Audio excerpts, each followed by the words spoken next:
এতিম দুই ভাই কেন বসে কান্দে রে, আর সের পায়া হিলে রে। বলেন হ্যাঁ হ্যাঁ, রাস্তার ধারে এতিম দুই ভাই কেন বসে কান্দে রে, উফার মাটি হিলে রে, আর সের পায়া কান্দে রে। সারা রাত্রি দৌড়ে দৌড়ে মা দুটি তাদের ফুলে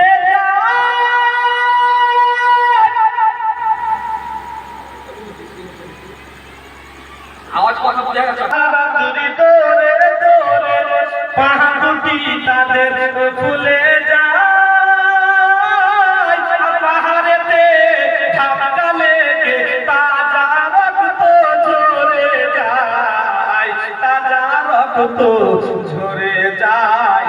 তারা ধীরে ধীরে নদীর তীরে গাছের তলায় লুকায় রে, কুফার মাটি হিলে রে, কুফার মাটি কান্দে রে। এরা কারা? ইমামে মুসলিমের দুই সন্তান। অনেক লম্বা, তবে বলেছি এখানে যতটা দরকার ততটাই বলবো। শেষ ছন্দটা বলছে একটু মহব্বতে বলে না, ইয়া হুসাইন। আরে হাদিসি যখন দুই লালকে পেল, দেখো তামাশা যে মারিল, আর অবশেষে দুই লালকে দেখো শহীদ করিল, শহীদ করিল। আল্লাহ বলেন ও জিবরাইল, আল্লাহ বলেন ও জিবরাইল, তাড়াতাড়ি নাও না কোলে তুলে রে, আর সের পায়া হিল রে, উফার মাটি কান্দে রে। মা বোনেরা আমার শুনে যাও, রাত্রে বেলা বন্ধ করে আমার এ বেড়াদার বাবা আসরা পার হয়ে 10 মুহররম দিন শুরু হবে রাত্রবেলাতে। ইমাম হুসাইনে মুজতাবা বাবা আপন সন্তান আলী আকবরকে ডাক দিয়ে বলতে লাগলে, ও বেটা শোনো রে। কি কথা আব্বা বলো? বলে ও বেটা শোনো, যাও আর কারবালার ময়দানটা একটু ঘুরে আসো, চক্কর দিয়ে আসো। বন্ধুগণেরা, ইমাম হুসাইনের কথা শুনে নিজের সন্তান কারবালার ময়দানে পৌঁছে গেলেন। আর কারবালার ময়দানে গিয়ে বাবা কারবালার ময়দানটা এক চক্কর লাগালেন, দ্বিতীয় চক্কর লাগালেন, তৃতীয় চক্কর লাগালেন, এক করতে করতে 6খানা চক্কর লাগালেন। কখানা? কিছু আপনারাও বলেন। ওই বক্তা নয় যে আপনাদের বলে যাবো আপনারা নিন মারবেন। বাবা এক বক্তা এসে আলোচনা শুরু করেছে, প্রথম থেকে চোখ বন্ধ করে শুরু করেছে, 2 ঘন্টা পর চোখ খুলছে। তো আপনাদের মতো শ্রোতা অনেক, শেষ সময় যখন চোখ খুলছে তো একজন মাত্র বয়স্ক মহিলা দাঁড়িয়ে আছে। বলছে, মা গো, এত শ্রোতা ছিল, সবাই পালিয়ে গেছে, আমার বক্তব্য আপনাকে এত ভালো লেগেছে যে আপনি একাই বসে আছেন। বলছে, মৌলভী সাহেব আপনার চোখ বন্ধ করা আওয়াজ কেউ শুনবে না, তাদের সব পালিয়ে গেছে। আমার খুব ভালো লাগে, তবে যে চেয়ারটা বসে জালসা করেন, ওই চেয়ারটা হচ্ছে আমার দেওয়ার জন্য দাঁড়িয়ে আছে। আমি এরকম হতে দিব না, যতক্ষণ বলবো ততক্ষণ বলাবো। কেউ এখানে ঢুলবে আর আমার সঙ্গে এরকম বক্তা আমি নাই, বাবা ডিজিটাল যুগের বক্তা। মহাপতে বলেন সুবহানাল্লাহ। কটা চক্কর লাগিয়েছে? 6 চক্কর। 6 চক্কর লাগিয়েছে। বাবা 7 নম্বর চক্করটা লাগাবে, একবার যেন বাবা নিজের চক্ষুকে বিশ্বাস করতে পারে না যে আমি এমন একটা জিনিস দেখবো। এত গভীর রাত্রে বেলাতে কারবালার ময়দানে একজন বয়স্কা পরা মহিলা যেন কারবালার ময়দানে ঝাড়ু লাগাচ্ছে। আর একবার মনে মনে চিন্তা করলো, আমাদের লোক না এই এজিদের লোক, কে হতে পারে গো? এই চিন্তায় চিন্তিত হলে আলী আকবর বলে, আমি ভাবনা চিন্তা করতে আছি। বেশ কিছুক্ষণ পরে দেখি ওই ঝাড়ু দেওয়া মহিলাটা হঠাৎ করে যেন কোথাও হয়ে গিয়েছে, চলে গিয়েছে। কোথায় যেন চলে গেল। ওই মহিলা সঙ্গে সঙ্গে দেখা যায় না। আলী আকবর বাবা বাড়ি ফেরত গেলেন, ওই খিমাতে ফেরত গেলেন। ইমামে হুসাইন বেটাকে কারবালার ময়দানে পাঠিয়ে রাস্তা দিয়ে বসে আছে। আমার বেটা কখন আসবে, কি করছে না করছে, না বেঈমানেরা তীর মেরে দিয়েছে।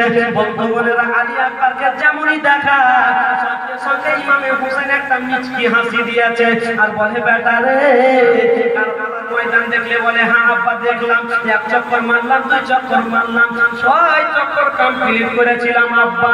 যেমন 7 নম্বর চক্কর মারবো সঙ্গে সঙ্গে একজন মহিলাকে আব্বা গো দেখলাম কারবালার ময়দানে ঝাড়ু দিতেছে।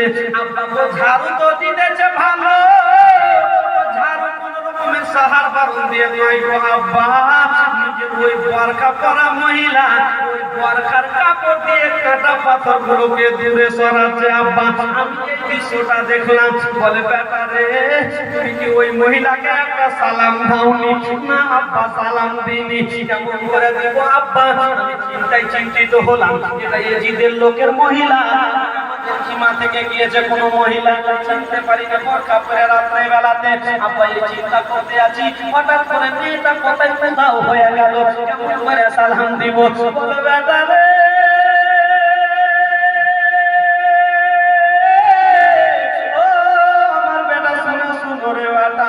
মহিলাটা পৃথিবীর কোন মহিলা নয় রে বেটা, আব্বা হুসাইন, উনি হচ্ছেন আমার মা জান, তোমার দিদি জান, খাতুনে জান্নাত ফাতেমা। বেটা রে আমি কালকে কারবালার ময়দানে শহীদ হয়ে যাব বেটা। আমি যেই জায়গাটাতে ফুলতুল থেকে আমি উল্টে পড়বো, যেই জায়গাটা থেকে ঘোড়ার উপর থেকে আমি পড়বো, ওই জায়গার কাটা পাথর ধুলো ভালোগুলো আমার মা সরাচ্ছে। কারণ আমার কালকে লালে লাগবে যার টুকরা আমার বেটা এই ময়দানের উপরে এসে পড়বে। যদি কাটা পাথর ধুলো থাকে, যাদের মতো চেহারা নুরানি হাক্কানি চেহারা, চামড়াতে আঘাত পেয়ে যাবে, বেঈমানের রাত্রির বল্ল মারবে। তার কারণে মা এসে আমার বাবাকে বলে ওই কাটা পাথরগুলো দূরে সরাচ্ছে। একই বলা হয়েছে মা, আমার রাসূলুল্লাহ বলেন ওয়াকুল্লাহুমা কাওলান কারিমা। ও যুবক জওয়ানেরা খবরদার খবরদার, মায়ের সাথে উঁচু আওয়াজে কথা বলবে না, মায়ের সাথে ঝাঁকি মেরে কথা বলবে না, মায়ের সাথে যখন কথা বলবে নরম আওয়াজে কথা বলবে, মাথা মস্তকটা নিচে করে কথা বলবে। যুবক জওয়ানেরা ও মা বোনেরা শুনে যাও, রাত্রে বেলা আজকে যদি কোনো ভাই কোনো বাবা জীবন কোনো মা যাদের মা বেঁচে আছে, এই রাত্রে বেলায় জালসা থেকে যাওয়ার পরে যদি নিজের মা জননীকে একটা মা বলে আওয়াজ দিয়ে ডাকতে পারে, কি বলে? মা বলে আওয়াজ দিবে মা। আর কসম খোদার, যদি ওই মা আপনার দিকে চেয়ে আপনার দিকে তাকিয়ে যদি একটা মিষ্টি হাসি মেরে দেয়, তাহলে আপনার আমায়ের নামালে একটা কবুল হজের সওয়াব লিখে দেবে।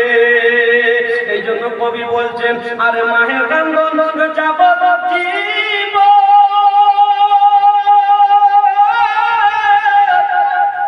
আর 2-4 মাস পুনের কান্দন রে,